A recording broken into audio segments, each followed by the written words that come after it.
नमस्कार साथियों, मैं ए.के. ढिल्लन आप सभी साथियों का स्वागत करता हूं। आज हमने टॉपिक लिया है यूपी जीके का उत्तर प्रदेश की भौतिक संरचना। तो आज मैं आपको उत्तर प्रदेश की भौतिक संरचना के बारे में बताऊंगा। तो ये शुरू करते हैं, देखते हैं। जो हमारा यूपी है उसके आज मैं आपको भौतिक संरचना के बारे में बताऊंगा। पहले लेक्चर में मैंने आपको सामान्य परिचय दे दिया था उत्तर प्रदेश का। आज का मेरा दूसरा लेक्चर है, उसमें मैं आपको इसकी भौतिक संरचना के बारे में बताऊँगा। तो ये शुरू करते हैं, देखते हैं। यूपी प्राचीनतम भूगर्भिक दृष्टि से गोंडवाना लैंड का भूभाग है। किसका भाग है? गोंडवाना लैंड का भूभाग है। भैया जो हमारा यूपी सिंपल भाषा में समझो। देखो ऐसा है, ऐसी लैंग्वेज तो भैया इसलिए लिखनी पड़ेगा क्योंकि एग्जाम में सेम यही लैंग्वेज छपी मिलेगी। अगर ये लैंग्वेज नहीं लिखेंगे तो फिर एग्जाम में दिक्कत हो जाएगी। तो मैं इसको आपको सिंपल भाषा में समझा रहा हूँ। इसका मतलब क्या है? ये कह रहा है कि जो हमारा यूपी है, यूपी की जो हमारी भूगर्भिक जो है ना हमारी संरचना है, संरचना समझ के प्लेट वगैरह ये सब कुछ हो गया, तो वो जो है भूपट्टी है। समझो जैसे कोई कमरा है तो कमरे का जो फर्श है ना, ये समझो, या कोई मकान समझ लो, उसका जो फर्श है उसके बारे में बता रहा है। जो हमारा यूपी है तो उसकी जो भूपट्टी है ना ऊपर की, उसके बारे में बताएगा कि वो जो है हमारी गोंडवाना लैंड का भूभाग है। अब ये गोंडवाना लैंड क्या है भैया, ये बताओ गोंडवाना लैंड क्या है। देखो मैं थोड़ा सा समझा रहा हूँ तुम्हें। जो हमारा पहला था, ये हमारी पृथ्वी ऐसी थी, इसमें ना एक तो इधर था आपका महाद्वीप, पहला आपके ऐसे महाद्वीप नहीं थे, पहले एक साथ चिपके हुए थे। बीच में था आपका 33 सागर, बीच में तो सागर था। ये था आपका अंगारा लैंड, अंगारा लैंड बोलते हैं इसे। और ये था आपका गोंडवाना लैंड। ये जो नीचे की तरफ था ना, साउथ में समझो इसे, जो दक्षिणी में था, यही था आपका गोंडवाना लैंड। तो ये इस चीज़ के जब टुकड़े हुए हैं ना, टुकड़े हुए तो इसी से बना है हमारा भारत भी, इसी से बना है, और हमारा यूपी भी इसी से बना है। इससे आपका अफ्रीका वगैरह और ऑस्ट्रेलिया वगैरह बने, वो ज्योग्राफी का पार्ट है। समझ लो मतलब क्या है, मैंने बता दिया। ये है गोंडवाना लैंड। ये जो पूरा का पूरा देख रहे हो ना, ये पहले महाद्वीप एक साथ चिपके हुए थे। ये आपका गोंडवाना लैंड इसी से बना हुआ है। जब ये टूट टूट कर अलग चले भैया, समझो यहाँ से टूट कर यूपी अलग चलते, यूपी आ गया यहाँ, भारत आया पहले, भारत के अंदर यूपी है, यहाँ ऑस्ट्रेलिया चला गया इधर, ऐसा समझो। इससे टूट कर बना आपका एशिया वगैरह में रूस वगैरह बने हैं, अमेरिका वगैरह बने हैं, यूरोप बना है, वो है आपका अंगारा लैंड। पहले दो ही थे। ये ज्योग्राफी का पार्ट है, ज्योग्राफी में समझा जाएगा, बस सिंपल समझ लो, मैंने समझा दिया। गोंडवाना लैंड क्या था, पूरे के पूरे महाद्वीप चिपके हुए थे और वो टूट गया। टूटने के बाद इधर को चल दिया। अब भारत के भैया मैं तो चलो इधर को जा रहा हूँ, और चल गया यहाँ आ गया, अभी भी चल रहे हैं, और भैया यहाँ आकर रुक गया। तो ये है गोंडवाना लैंड। समझ गए? हाँ जी समझ गए गोंडवाना लैंड क्या है। ठीक है जी, आगे बढ़ते हैं। देखो यूपी का दक्षिण भाग, जो दक्षिणी भाग है, दक्षिणी समझते हो ना भैया, देखो दिशा समझ जाना, ऐसा होता है। ये हो गया आपकी पूर्व, ठीक है जी, ये हो गया आपकी पश्चिम, ये होगी पूर्व, ये होगी पश्चिम, सिर हो गया हमारा उत्तर में, और पैर हो गया हमारे दक्षिण में से खड़े हो जाना। समझ लेना यही दिशा है, जो भी तुम्हारे सामने होगी दिशा है, समझते हैं पढ़ते टाइम में। ठीक है जी। तो दक्षिण भाग क्या हो यूपी का, जो यूपी के नीचे की तरफ हो वही तो यूपी का दक्षिण भाग हुआ। देखो मैप में समझो, मैंने यूपी का मैप बना रखा है। इसका दक्षिण भाग क्या हुआ, ये वाला, ये इसका दक्षिण भाग हुआ नहीं हुआ यहाँ भाई। ये होगा इसका पूर्वी भाग, इतना ऐसा, ये होगा इसका पश्चिमी, ये होगा उसका उत्तरी, और ये होगा इसका दक्षिण। तो दक्षिणी जो भाग है, ये वाला जो भाग है दक्षिणी, ये आपका प्रायद्वीपीय भारत, जो आपका प्रायद्वीपीय भारत का भाग है। जो प्रायद्वीपीय भारत है ना भाई, प्रायद्वीपीय भारत है ना, भारत जो भारत का इतना मैप है, बस इतना मैप समझ लो। जो भारत है, तो मैप भी पता नहीं आज कैसा बन रहा। ये जो आपका भारत है ना, ये आपका प्रायद्वीपीय भारत, इतना जो है प्रायद्वीपीय भारत। प्रायद्वीप का मतलब होता है जो तीन तरफ से पानी से घिरा हो। तो इसी का जो इतना हिस्सा है ना प्रायद्वीपीय भारत, इसी का भाग है जो उत्तर प्रदेश का दक्षिणी पार्ट है ना, वो प्रायद्वीपीय भारत का भाग है। वो खिसक क्या इधर चला गया और आगे यूपी में मिल गया। इतना समझ लो बस सिंपल लैंग्वेज में। हाँ जी समझ गया। आगे बताओ। जिसका निर्माण कैम्ब्रियन युग में हुआ है, कैम्ब्रियन युग में हुआ, जो आपका उत्तर प्रदेश का दक्षिणी भाग है ना, उत्तर दक्षिणी भाग समझिए, ये वाला एरिया जो आपका बुंदेलखंड आवेगा, फिर यहाँ आपका आवेगा बघेलखंड आवेगा, सोनभद्र, मिर्जापुर। तो दक्षिण में जो भाग है ना, ये आपका एक तो प्रायद्वीपीय भारत का भाग है। ऊपर से किसका निर्माण कब हुआ, इसका निर्माण आपका कैम्ब्रियन युग में, जो कैम्ब्रियन युग चला था ना आपका, उसी में इसका आपका निर्माण हुआ था। हाँ जी। इसके बाद देखते हैं जो बुंदेलखंड नीस, देखो क्या है बुंदेलखंड जो है ना, बुंदेलखंड ये है, बुंदेलखंड इतना एरिया बुंदेलखंड का, इसमें आपके 7 जिले आते हैं। हाँ जी पता है इतना। तो बुंदेलखंड के अंदर जो ना आपकी चट्टान पाई जाएगी भाई, सारा का सारा पठारी एरिया है, पठार के अंदर चट्टान पाई जाओगी। हाँ जी पाई जाओगी। तो जो बुंदेलखंड है ना, बुंदेलखंड के अंदर पाई जाती है आपके बुंदेलखंड नीस प्रकार की चट्टानें, बुंदेलखंड नीस प्रकार की चट्टानें पाई जाती है। और इनका निर्माण आज्ञाकल्प में हुआ था, आज्ञाकल्प में हुआ था, यानी उस समय कहा जाएगा आज्ञाकल्प की प्राचीनतम शैलों से हुआ था। समझ गए? ये भी एक टाइम पीरियड है। सोचो पता नहीं आज्ञाकल्प कर रखा भैया, एक टाइम है, जैसा कि आप चल रहा है ना आपका 2024, ऐसी टाइम है आज्ञा। तो आज्ञाकल्प की प्राचीनतम शैलो से इसका निर्माण हुआ। उस टाइम पर जो शैल बनी थी ना ऊंची से बना आपका बुंदेलखंड। क्या बना है? बुंदेलखंड। कब इसका निर्माण हुआ था? इसका निर्माण हुआ था आपका आज्ञाकल्प की प्राचीनतम शैलो से। समझ गए? हाँ, जिसके बाद देखते हैं ये वाला क्वेश्चन कई बार है, ध्यान रखना, इंपॉर्टेंट है बहुत ज्यादा, कि बताइए कि बुंदेलखंड का निर्माण कब हुआ था? तो आज्ञाकल्प की प्राचीनतम शैलों से हुआ था। या तो बुंदेलखंड देगा या देगा आपका बुंदेलखंड नीस शैल। ठीक है जी, हाँ जी, समझ गए। इसके बाद भौतिक आधार पर यूपी को 3 भागों में विभाजित किया गया। 3 भागों में भौतिक आधार पर जो हमारा उत्तर प्रदेश है उसको हमने 3 भागों में विभाजित करा है। 3 कौन से? एक तो आपका भावर और तराई का क्षेत्र। देखो यहाँ ये है आपका सहारनपुर, यहाँ से लेकर के ऐसे भावर और तराई क्षेत्र आपका ये वाली पट्टी है। ठीक है जी, यहाँ तक है। ठीक है। जिसके बाद है गंगा यमुना मैदान, या बोल दो मध्य का मैदान। ये पूरा का पूरा जो है ना ये देख रहे हो, ये गंगा यमुना का मैदान है, इसे बोल दो मध्य का मैदान। वो जो नीचे ये हो गया दक्षिण का पठार। क्या हो गया? दक्षिण का पठार। देखो ऊपर क्या हो गया? ऊपर होगी पट्टी आपकी भावर और तराई की, बीच में हो गया आपका मध्य मैदान बोल दो या गंगा यमुना का मैदान बोल दो, और नीचे क्या होगा? नीचे हो गया आपका दक्षिणी पठार। 3 भागों में विभाजित किया गया। तीनों भागों मैंने आपको बता दिए। मैंने मैप इसलिए बनाया जिससे समझ पाओगे मैप में कहाँ पे लोकेशन है इसकी। तो भावर और तराई कहाँ पर है? सहारनपुर से लेकर के और आपका यहाँ तक है। ठीक है जी। उसके बाद बीच में आपका गंगा यमुना का, और ये क्या? ये आगे आपका दक्षिणी पठार, ये आपका बुंदेलखंड से लेकर के सोनभद्र मिर्जापुर तक है, यहाँ तक है। ठीक है। जिसके बाद भावर क्षेत्र। भाई भावर क्षेत्र के बारे में पढ़ते हैं अब तो 3 प्रकार के तो थे, इसमें अब 3 प्रकार में भी इनकी डिटेल पढ़ते हैं ना, क्योंकि क्वेश्चन तो डिटेल से बनेंगे ना। देखो पहले पढ़ते हैं हम भावर व तराई का क्षेत्र। भावर और तराई के क्षेत्र भी पहले पढ़ेंगे हम। भावर क्षेत्र जो आपका भावर क्षेत्र है, भाई भावर क्षेत्र मिलेगा थोड़ा सा ऊपर ऐसे रुक जाओ, इस पेन से बना रहा हूँ क्योंकि ऐसे तो मिक्स हो जाएगा, ऐसे समझ में नहीं आने का। ये समझो ऐसा थोड़ी सी पट्टी जो है ना ये है आपकी भावर की। ठीक है जी, ये हो गया भावर क्षेत्र। इसके जो नीचे बीच वाली भी देख रहे हो ना, ये ब्लू और रेड के बीच में जो पट्टी है ये आपकी तराई क्षेत्र। समझ गए? ये वाली पट्टी ब्लैक और ब्लू के बीच में तो होगी आपकी भावर क्षेत्र, और ब्लू और रेड के बीच में होगी आपकी तराई क्षेत्र। और दोनों को अगर मिक्स करोगे तो बोल दोगे, ब्लैक से रेड के बीच में बोल दोगे भावर एवं तराई का क्षेत्र। समझ गए जी? आगे बताओ। ठीक हो जी। भावर क्षेत्र यूपी का सबसे उत्तरी भाग है। देखो तो भाई यूपी का सबसे उत्तरी भाग है। देख लो भाई, दिशा देख लो, पूर्व पश्चिम उत्तर दक्षिण। तो सबसे उत्तरी भाग कौन सा हो? मैंने बताया, अगर तुम ये देखोगे ना ब्लैक और ब्लू के बीच में कौन सा भाग है? वो है भावर क्षेत्र। तो भावर क्षेत्र तो सबसे उत्तरी भाग हुआ ना, हुआ। मैप से समझोगे तो अच्छा समझ में आएगा, रटोगे तो भूल जाओगे। देखो सबसे ऊपर क्या है आपका? सबसे ऊपर आपका भावर आ गया जी, भावर क्षेत्र आ गया ना? आ गया, हाँ जी, भावर क्षेत्र आ गया। तो सबसे ऊपर जब भावर क्षेत्र आया तो सबसे उत्तरी भाग कौन सा हुआ? सबसे ऊपर तो उत्तरी भाग भावर क्षेत्र नहीं हुआ, उसके नीचे आपका तराई है, वो उत्तरी नहीं होगा। उत्तरी भाग आपका सिर्फ भावर क्षेत्र। और ऑप्शन में देगा भावर और तराई तो दोनों लगा दोगे, और अगर सिर्फ देगा भावर क्षेत्र तो सिर्फ भावर लगाना, तराई नहीं लगाना। तराई तो इसका दक्षिणी में आएगा, भावर के नीचे आएगा वो दक्षिणी में। ठीक है जी। इसके बाद ये काफी इंपॉर्टेंट है, ध्यान रखना, कई बार क्वेश्चन आया है। कंकरीली व पथरीली मिट्टी पाई जाती है यहाँ पर। कंकरीली, भाई भावर क्षेत्र में कैसी मिट्टी पाई जाती है? भावर क्षेत्र में पाई जाती है आपकी कंकरीली और पथरीली मिट्टी। भैया कंकरीली पथरीली मिट्टी कैसा हो सका? मिट्टी तो भैया मिट्टी की हो गया, ये कंकर पत्थर की मिट्टी कैसे बन गई? देखो समझाता हूँ। इस क्षेत्र में ना तुम्हें ज्यादातर तुम्हें ऐसे दिखाई देगी मिट्टी के अंदर ना कंकर पत्थर से दिखाई देंगे। एक तरह से समझो वो मिट्टी ना, उसके अंदर ना कंकर पत्थर ज्यादा मिलेंगे तुम्हें, तो उसे बोल देते हैं कंकरीली और पथरीली मिट्टी। ऐसा नहीं है कंकर पत्थर ही है, मट्टी भी है उसके अंदर, कंकर पत्थर भी है, तो इसलिए ये कंकरीली व पथरीली मिट्टी पाई जाती है। उससे ज्यादा इंपॉर्टेंट क्वेश्चन ये है, ध्यान रखना। यहाँ पर नदियाँ लुप्त हो जाती है। ठीक है जी, यहाँ पर नदियाँ लुप्त हो जाती है। या फिर आएगा क्वेश्चन कि नदियों का जल भूमिगत हो जाता है। भाई जैसे किताब में लैंग्वेज लिखी हुई है, मैंने ऐसे लिखी है, बस समझा दूंगा। नदियों का जल भूमिगत हो जाता है। कहां पर होता है? भावर में होता है। भूमिगत का क्या मतलब है? और यहां पर भाई क्वेश्चन आएगा कि बताइए नदियां कहां पर लुप्त हो जाती है? भावर क्षेत्र में। लेकिन लुप्त का मतलब क्या हुआ? लुप्त को मुझसे गायब हो जाएगा, दिखाई देती नहीं भैया, दिखाई देवे। इसका मतलब देखो ऐसा है, यहाँ पड़े रहे पत्थर, भाई पत्थर बहुत सारे पत्थर ही पत्थर रहे। जब उनसे नदी होकर बहेगी ना तो तुम्हें ना पत्थर ऊपर दिखाई देंगे और नदियां उनके बीच में से निकलती हुई दिखाई देगी। तुम ऐसा करना, पानी बहुत सारा ऐसा छोटा सा गली सी बना देना और पीछे से पानी फेंकना, पत्थर बहुत सारे पत्थर घेर देना छोटे छोटे, तो तुम पानी घेरोगे ना तो ना पानी उनके बीच में से निकल जाएगा। तो तुम ऐसे दिखाई देगा जब पत्थर तो ऊपर है और जो पानी है पानी नीचे से निकल कर जा रहा है, तो कैसा लगेगा?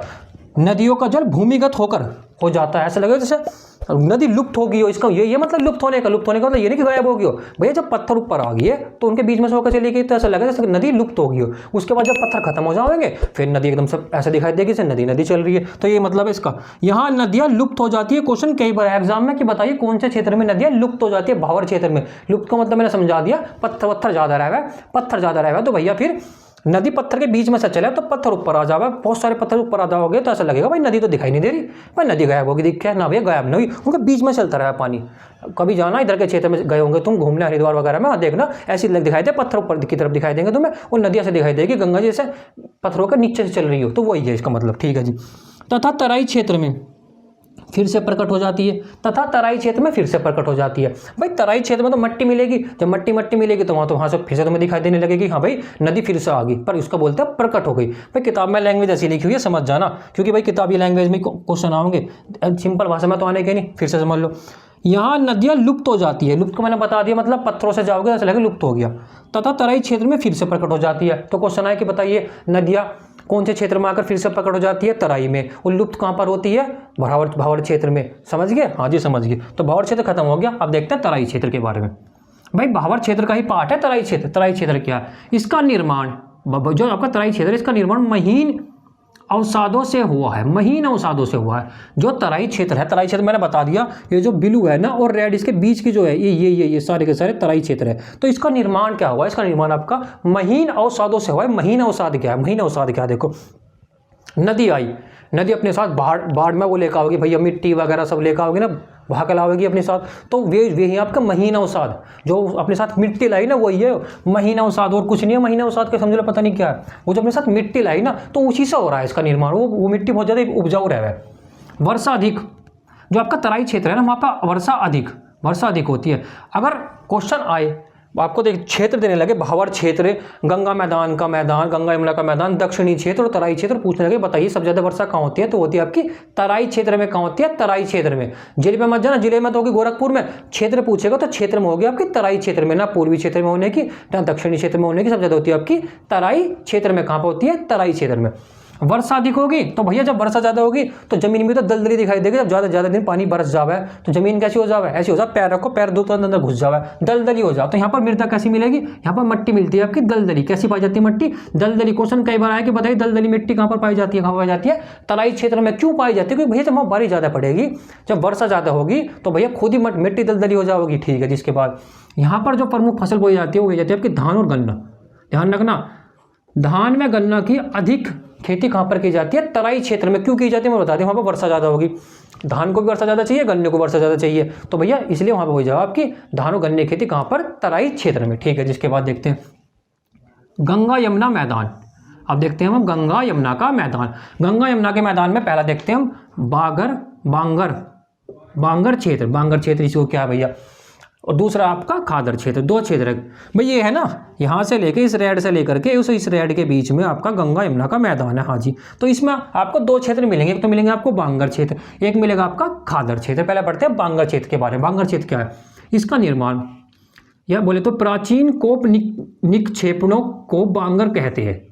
प्राचीन कोप निक्षेपणों को बांगर कहते हैं, या इसका निर्माण आपका प्राचीन कोप निक्षेपणों से होता है। ये प्राचीन कोप निक्षेपण है क्या? देखो प्राचीन तो हो गया पुराना, कोप होगी मिट्टी, निक्षेपण क्या हो गया? बहाकर लाई गई या छोड़ी गई एक तरह समझो। निक्षेपण का मतलब होता है कि छोड़ देना, ये होता है निक्षेपण का मतलब। तो बांगर क्षेत्र कहाँ होंगे? जहाँ पर प्राचीन मिट्टी हो, जहाँ पर अब नई मिट्टी नहीं आने की। तो इसका मतलब क्या हुआ? यहाँ पर यहाँ पे जो आपकी फसल वो होगी ना, धरती की उर्वरकता वो भी तो आपकी कम होगी, वो ज़्यादा उपजाऊ नहीं होने की। हाँ जी, तो यही है आपका प्राचीन कोप निक्षेपणों को बांगर कहा जाता है। और बांगर में जो ना ज़्यादा खेती वेती नहीं होती, बांगर की जो मिट्टी रहे ना कम उपजाऊ रहे। नदियों का जल नहीं पहुँचता भैया, नदियों का जल नहीं पहुँचता, जब भी तो यहाँ की मिट्टी प्राचीन कोप है। अगर नदियों का जल पहुँच जाएगा, नदी बार बार आवेगी, बाढ़ आवेगी, नदी जल लेकर आ जाओगे तो नई मट्टी ले आओगी, वो नई मट्टी ले आएगी तो फिर नवीन कोप हो जाएगा। वहाँ पर मिट्टी जाती नहीं कि ऐसा उभरा हुआ हिस्सा रह है, नदी ऐसे बह के चली जावे, यहाँ पर पहुँचती नहीं। जब यहाँ पर पहुँचती नहीं तो यहाँ की मिट्टी कैसी होगी? प्राचीन कोप होगी, प्राचीन कोप। और जब नीचे की तरफ यहाँ आवेगी तो यहाँ पर मिट्टी कैसी होगी? यहाँ पर होगी आपकी नवीन कोप। नवीन कोप कहाँ पर होगी? देखो खादर क्षेत्र, यहाँ पर नवीन कोप निक्षेपणों को खादर कहते हैं। या तो क्वेश्चन मिलेगा नवीन कोप निक्षेपणों को खादर कहते हैं, या मिलेगा खादर क्षेत्र का निर्माण किससे होता है? वो होता है आपका नवीन कोप निक्षेपणों से। नवीन होगा, नवीन तो नया होगा, कोप होगा मिट्टी, निक्षेपण मैंने बता दिया किसी चीज़ को छोड़ना या रखना है, फेंकना। तो नदी यहाँ पर नई मिट्टी लावेगी भाई, बाढ़ आ गई नदियों में, बहाव आकर अपनी नई मिट्टी ले आई और लाकर इन्होंने भैया खादर क्षेत्र में छोड़ दी। वो यह कब है? निक्षेपण। छोड़ दी तो वहाँ की उर्वरकता ज़्यादा हो जाएगी। तो वही है, देखो यहाँ पर नदियों का जल पहुँचता है भैया, पहुँचता है तभी तो नवीन है। समझ जाना भैया, इन नदियों का जल पहुँचता तभी तो नवीन है, ना पहुँचता तो प्राचीन न हो जाती, फिर तो पुरानी हो जाती है। जब यहाँ नदी का जल पहुँचेगा ही ना, जैसे यहाँ नहीं पहुँच रहा था तभी तो प्राचीन हो गई थी, यहाँ पहुँच रहा है तभी ये नवीन है। ठीक है जी। नदियों द्वारा, ये क्वेश्चन काफ़ी इंपॉर्टेंट, नदियों द्वारा अधिक आवरण क्षय होने से भीड़ों का निर्माण होता है। इसको पकड़ना, भीड़ों का निर्माण। एक तो क्वेश्चन ये आएगा कि बताइए भीड़ों का निर्माण कहाँ पर होता है, कौन से क्षेत्र में होता है, तो होता है आपका खादर क्षेत्र में। कहाँ होता है, खादर क्षेत्र में। बांगर क्षेत्र में नहीं होने का, बांगर क्षेत्र में तो भैया नदी पहुँचती नहीं, नदी नहीं पहुँचने की तो भैया भीड़ों का निर्माण कैसा हो जाएगा। भीड़ों का निर्माण तो नदी करेगी ना, नदी पानी लाओगे तभी तो आपका भीड़ों का निर्माण होगा। वहाँ पर तो नदी पहुँच नहीं रही, नदी कहाँ पहुँच रही है, खादर क्षेत्र में, तो यहाँ होता है आपका भीड़ों का निर्माण। ठीक है जी। यूपी के अंदर जो भीड़ों का निर्माण करता है, काफी बार क्वेश्चन है, ध्यान रखना इंपॉर्टेंट है।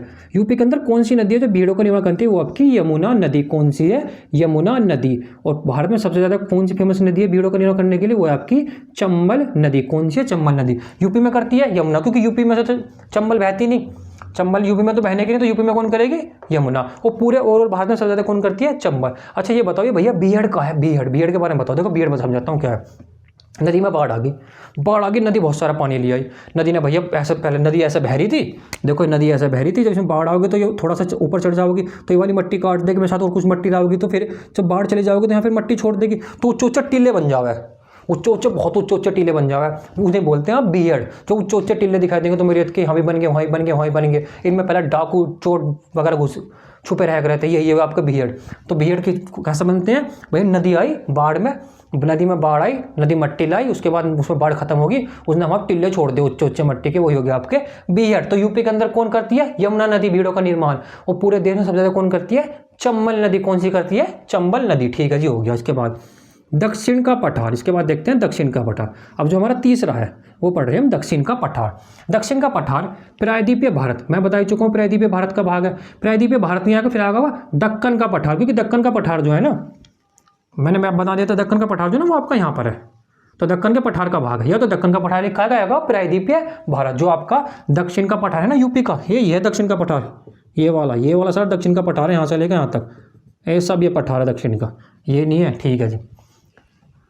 प्रायद्वीपीय भारत का उत्तरी भाग है। उत्तरी भाग तो समझिए, उत्तरी भाग क्या है भैया, जब दिशा देखोगे पूर्व पश्चिम उत्तर दक्षिण, तो उत्तर की तरफ जा रहा है भाग, तो उत्तरी भाग तो हो गया। देखो उत्तर की तरफ जा रहा है ना, तो उत्तरी भाग हो गया। अगर मैप से समझोगे तो लोकेशन दिमाग में फिट बैठ जाओगी भाई। प्रायद्वीपीय भारत ये है, यूपी आपके कुछ कुल मिलाकर यहाँ है, तो जब ये भाग इधर को जा रहा है तो उत्तरी भाग तो हो ही गया ना, कि उत्तरी भाग है। अगर नीचे को जाओगा तो दक्षिणी हो जाओगा, इधर को जाओगा तो पूर्वी हो जाओगा, इधर को जाओगा तो पश्चिम हो जाओगा। लेकिन हमारे यूपी की तरह ऊपर की तरफ, तो ऊपर की तरफ क्या होगा आपका, उत्तर दिशा। कौन सी होगी, उत्तर दिशा। तो यही है प्रायद्वीपीय भारत का उत्तरी भाग है, या दक्कन के पठार का उत्तरी भाग है। कौन है आपका, दक्षिण का पठार। दक्षिण के पठार की औसतन ऊंचाई कितनी है, वो है आपकी 300 मीटर। कितनी है, 300 मीटर। ठीक है जी। इसके उत्तर में गंगा यमुना मैदान है। देखो गंगा यमुना मैदान है, मैं आपसे समझो भाई, ये है आपका दक्षिणी पठार, तो इसके उत्तर में क्या है, इसके उत्तर में आपका पूरा का पूरा गंगा यमुना मैदान है नहीं, पूरा का पूरा गंगा यमुना मैदान। मैं क्या समझना, बिल्कुल आसान समझाओगे। ये रहा पूरा का पूरा गंगा यमुना का मैदान है, किधर है, इसके उत्तर में। हाँ जी। अब इसके दक्षिण में क्या है, इसके दक्षिण में आपका विंध्य पर्वत श्रेणी है। आपको यहाँ पे मिलेगी आपको विंध्य पर्वत श्रेणी, वो इसके दक्षिण में है। कहाँ पर है, दक्षिण, क्योंकि दक्षिण कहाँ पर होगा, नीचे की तरफ। तो उत्तर में क्या है, देखो ऊपर उत्तर में क्या है, गंगा यमुना मैदान। हाँ जी। दक्षिण में क्या है, दक्षिण में इसका विंध्य पर्वत क्षेत्र। ठीक है। जिसके बाद बुंदेलखंड पठार, बुंदेलखंड पठार, ज़्यादा तो बुंदेलखंड का पठार है, और बघेलखंड का पठार भी इसे कहा जाता है। भाई बुंदेलखंड तो ये हो गया, बघेलखंड आपका सिर्फ ये हो गया सोनभद्र वाला। बघेलखंड का जो ज़्यादा हिस्सा है वो एमपी में ज़्यादा है। यूपी में आपको मिलेगा सोनभद्र और मिर्जापुर के अंदर थोड़ा सा मिलेगा बघेलखंड का भाग, और सारा आपको एमपी में मिलेगा। ऐसा करके बघेलखंड का पठार है। तो यूपी के अंदर कौन सा, यूपी के अंदर आपका बुंदेलखंड का है मेन, लेकिन हो सकता है बघेलखंड भी दे दे, मैंने बता दिया बघेलखंड भी। तो जो आपका दक्षिण का पठार है ना, ये आपका एक तो बुंदेलखंड का पठार, ये आपका बुंदेलखंड का पठार, और एक आपका बघेलखंड का पठार है। इन दोनों को कहते हैं आप दक्षिणी पठार, दक्षिण का पठार। ठीक है जी। ये प्राचीन चट्टानों, जो आपका दक्षिण का पठार है, ये प्राचीन चट्टानों, जो प्राचीन चट्टान वह नीच चट्टानों से निर्मित है। प्राचीन चट्टान में नीच चट्टानों से निर्मित है। नीच चट्टान में आपको ऊपर बता ही चुका हूं। देखो यार, बुंदेलखंड नीच चट्टान बोल दे, या आपको सिर्फ बोल दे बुंदेलखंड चट्टान। इसका निर्माण कब हुआ था, चंद्रोदा का आद्य कल्प में, आद्य कल्प की प्राचीनतम शैलों से इसका निर्माण हुआ था। तो वही है, ये प्राचीन चट्टानों व नीच चट्टानों से निर्मित है। कौन निर्मित है भैया, दक्षिण का पठार निर्मित है। दक्षिण का पठार किससे निर्मित है, प्राचीन चट्टानों या नीच शैलों की चट्टानों से निर्मित है। ये काफी इंपॉर्टेंट है, ध्यान रखना। बुंदेलखंड में चल्लास घास पाई जाती है। क्वेश्चन कई बार आया कि बताइए चल्लास घास कहाँ पर पाई जाती है? पाई जाती है आपका बुंदेलखंड में। बुंदेलखंड में कहाँ पर? बुंदेलखंड वाले क्षेत्र में। या कहे तो अगर बुंदेलखंड नहीं देगा तो फिर ऑप्शन में लगाना पड़ेगा आपको दक्षिण के पठार में। ये यूपी के रेस्पेक्ट में है, इंडिया के नहीं है, ध्यान रखना, ये भी इंपॉर्टेंट है। दक्षिणी पठार, जो आपका दक्षिणी पठार है, यहाँ पर आपकी लाल मिट्टी पाई जाती है। कैसी? लाल मिट्टी। तो लाल मिट्टी यूपी में कहाँ पर पाई जाती है? दक्षिण पठार में। मेन कहाँ पर मिलते हैं? मेन मिलते हैं आपको आपकी बुंदेलखंड में। कहाँ पर मिलती है? बुंदेलखंड में। यहाँ पर लाल मिट्टी मिलेगी आपको यूपी के अंदर। क्वेश्चन कई बार आया कि बताइए यूपी की लाल मिट्टी कहाँ पाई जाती है? तो पाई जाएगी आपकी बुंदेलखंड में। और बुंदेलखंड ऑप्शन नहीं होगा, फिर होगा आपका दक्षिण का पठार। कहाँ पर? दक्षिण का पठार। तो भैया ये यूपी का आपका भौतिक संरचना थी। अगर भैया किसी को पीडीएफ चाहिए तो पीडीएफ के लिए आप एससी अकेडमी टेलीग्राम को ज्वाइन कर लेना। उस पर आपको इस सब की पीडीएफ मिलेगी। पहले लेक्चर में मैं आपको सामान्य परिचय करा दिया था, अब मैंने आपको भौतिक संरचना के बारे में बता दिया। धीरे धीरे मैं यूपी जीके कंप्लीट करा दूंगा आपको। 10-12 लेक्चर और लगेंगे क्योंकि ज़्यादातर मैं कंप्लीट करा चुका हूँ। उसके बाद फिर मैं आपको हिस्ट्री वगैरह और पॉलिटी वगैरह के इंपॉर्टेंट टॉपिक करूँगा। सारे नहीं कराने का, सिर्फ वे करूँगा जो एग्जाम के पॉइंट ऑफ व्यू से इंपॉर्टेंट है, जो एग्जाम में आ सकते हैं। ऐसे पढ़ने को तो बहुत सारे, कितने ही पढ़ लो, तो वो नहीं पढ़ने के, सिर्फ वो पढ़ेंगे जो एग्जाम में आना जरूरी है। तो भाई अगर आपको वीडियो अच्छी लगी हो तो वीडियो को लाइक करना और चैनल को सब्सक्राइब करना। धन्यवाद।